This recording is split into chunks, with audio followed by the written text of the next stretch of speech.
We all know what happened with the massive sell-off. We're seeing a little bit of stability. Is this just the setup for another leg lower? Do we retest those lows that we saw, or do we feel like this is the all-clear signal, at least for now?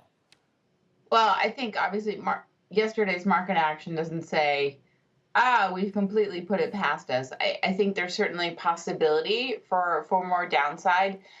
It's really all about the 10-year, right? And how people feel that, and that's, that inflationary reaction. So, as you mentioned, all the reports are coming out. If anything comes out that looks like the economy is running too hot, is disappointing, indications that the Fed would raise rates and have that 10-year go even higher. And, we're really looking for the yield on the 10-year to break above 3.5 significantly and really go, maybe 3.6 and possibly even 4%.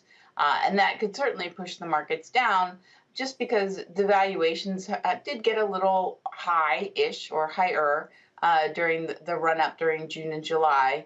And so if we look at where we were trading on just on a valuation basis back when rates were 3.5% before, the market's about 14% higher on a valuation basis. So certainly anything where that pushes those yields up much higher, we could see another downside or retreat back to those June lows in the equity market. Higher yields means cash is coming out of the economic system, the machine, so to speak, of the American economy. Does that then mean that recession is inevitable?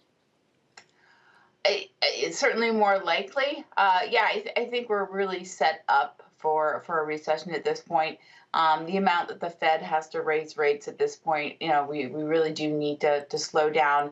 Now this, I think it's really more a question of, and look, we're already in a technical recession. It's already happening.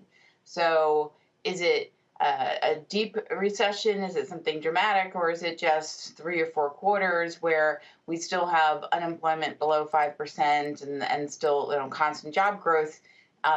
Sure, very possible.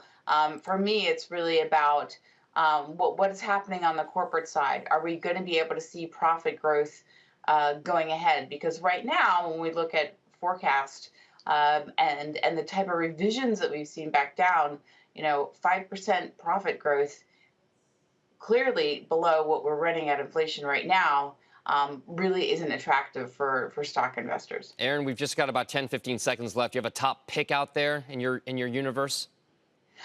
So with all this downturn, I'd say I really like Centene Managed Healthcare. I think it's a nice safe bet. And United Healthcare, another managed healthcare.